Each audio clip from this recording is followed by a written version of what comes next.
আপনি কার উম্মত? আমি নবীজি সাল্লাল্লাহু আলাইহি ওয়াসাল্লামের উম্মত। আর দেখুন ববি হাজ্জাজ কার উম্মত? এবং জনাব তারেক রহমানের উম্মাহ হিসেবে জনাব তারেক রহমানের উম্মাহ হিসেবে জনাব তারেক রহমানের উম্মাহ হিসেবে আমি এখানে আছি। অন্য কোথাও যদি কমও হয়, বৃহত্তর মোহাম্মদপুর মানে ঢাকা 13 আসনে কোনো কমতি থাকবে না ইনশাআল্লাহ। আমি এখানে আজকে মসজিদে দাঁড়িয়ে আপনাদেরকে প্রমিস করে যাচ্ছি, কোনো কমতি থাকবে না।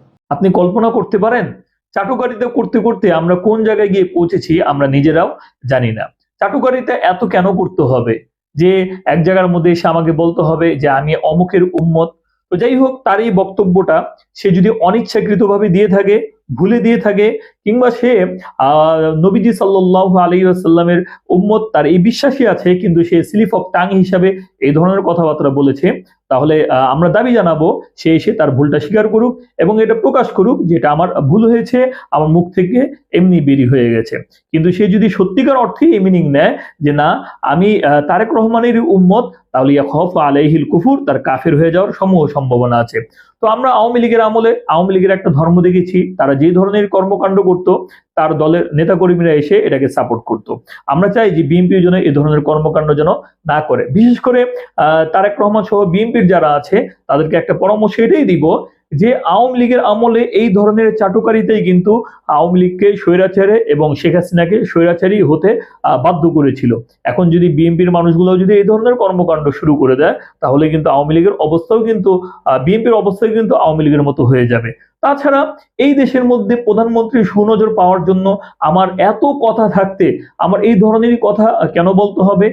আমার ইসলামের সাথে যেটা সাংঘর্ষিক, কিংবা ইসলামটার অবমাননা হয়, কিংবা মুসলমানদের অন্তর ব্যতীত হয়, কষ্ট পায়, এই ধরনের কথাবার্তা বলেই আমাকে কেন লাইমলাইটে থাকতে হবে কিংবা প্রধানমন্ত্রীকে খুশি করতে হবে?